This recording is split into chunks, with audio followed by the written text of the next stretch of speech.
बेळगाव जिल्ह्यातील अथणी तालुक्यातील कोकटनूर गाव हे लोकसंस्कृती आणि धार्मिक परंपरासाठी प्रसिद्ध आहे. येथील श्री रेणुका यल्लम्मा देवीची आराधना ही सामान्य देवालयांच्या प्रथांपेक्षा वेगळी असून भक्ती, त्याग आणि लोकविश्वास यांचा दुर्मिळ संगम आहे. दरवर्षी अमावस्येपूर्वी कोकटनूर गावामध्ये एक आगळा-वेगळा विधी पार पडतो.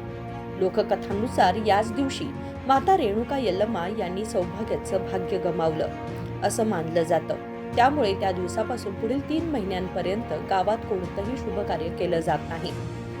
अमावस्येच्या 1 दिवस आधी अग्निस्पर्श नावाचा विशेष विधी पार पडतो. या विधीनंतर माता रेणुका यल्लम्मा देवीच्या मुखावर वस्त्र बांधलं जातं. हे देवीच्या दुःख आणि वैराग्याचं प्रतीक असल्याचं भाविक मानतात. या कालावधीत देवीची सेवा करणाऱ्या जोगती आपल्या हातातील बांगड्या आणि कुंकू काढून टाकून विधवांसारखे जीवन जगतात. ही केवळ एक परंपरा नसून देवीच्या दुःखात स्वतःला अर्पण करण्याचं भक्तीचं प्रतीक आहे. अमावस्येपासून 2 दिवस देवालयात पूजा आणि विधी पूर्णपणे थांबवले जातात. देवालयाचे दरवाजे बंद ठेवले जातात. या काळात विवाह, मुंज, गृहप्रवेश यासारखी कोणतीही शुभ कार्य गावकरी करत नाहीत. लोककथानुसार माता रेणुका यल्लम्मा यांचे पती जमदग्नी ऋषी यांनी प्राणत्याग केला असं मानलं जातं. नंतर दैवी शक्तींमुळे त्यांना पुनर्जीवन मिळालं अशी कथाही प्रचलित आहे.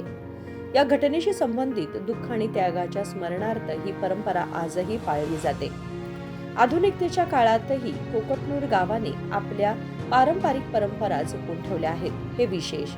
इथे होणाऱ्या या प्रथा केवळ धार्मिक विधी नसून लोकसंस्कृती, श्रद्धा आणि माता यल्लम्मावरील अढळ भक्तीचं जिवंत उदाहरण आहे. अजित खोत, KMM मराठी, अथणी.